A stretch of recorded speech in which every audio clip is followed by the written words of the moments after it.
I never really played a lot of bass. I messed around with it. In fact, we used to have to carry one in my old band because our bass player, he had a hard time showing up on time. So a lot of times we would start three-piece with either me or my buddy Dave playing bass, and then, he would walk in.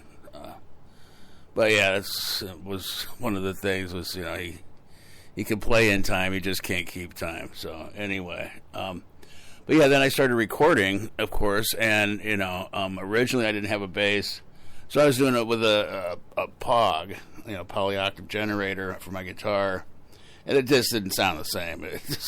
It sounded like a blend between a cheap bass and keyboards. So I went ahead and sprung for a Fender, brand new Fender jazz bass.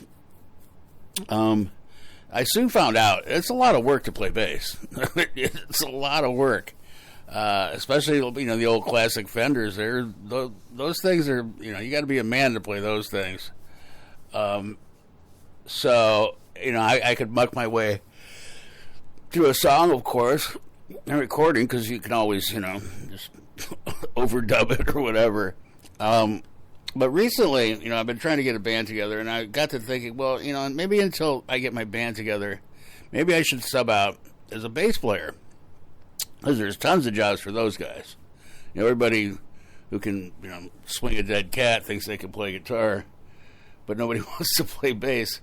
So I had an audition the other night, and I took my Fender, and but it was a lot of work. I realized if I was going to do that, I would need a real bass, something that's more suited for my playing style as a guitar player. Thinner neck, lower action, things like that.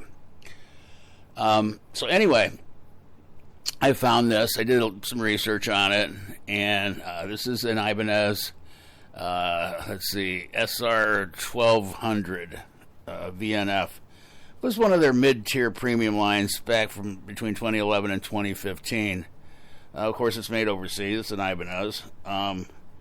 They get listed originally for about $1,600. I paid about half that for it. Like I said, it's 12 years old. And it's a monster. I mean, this thing, you would not believe how easy it plays. The neck is so thin. The width at the nut, okay, at the top, right below the headstock, is only 1.5 inches. Yeah, very, very small, 4-string. So, then the width at the bottom fret is like 2.3 inches. So, and it's a 34-inch scale. So, it's super comfortable. Like I said, and the thickness of the neck too. It's very thin. It's got a 12-inch radius. A 12-inch radius is super thin for the neck on a guitar.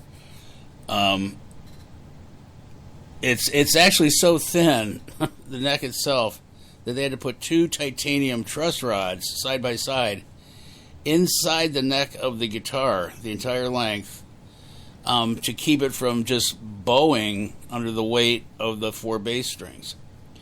It was really bizarre because when I put the new strings on, it actually, took that tension off. So it, once I got the strings on and in their slots and so forth, before I had tightened them up to tune it, they were laying flat on the neck of the guitar. So I had to actually start tightening them until they started to lift off the neck, so I could actually get a tone that I could tune. Yeah, it was crazy. But anyway, like I said, it's a great bass. It's fast. It's fun to play. It's light. And I would recommend it to anybody that's, that it just needs something a little less work, I guess. No offense to Fender players or whatever. You guys are the man, all right? It's just, I'm not geared out for it. Like I said, I play guitar and I have a real light touch.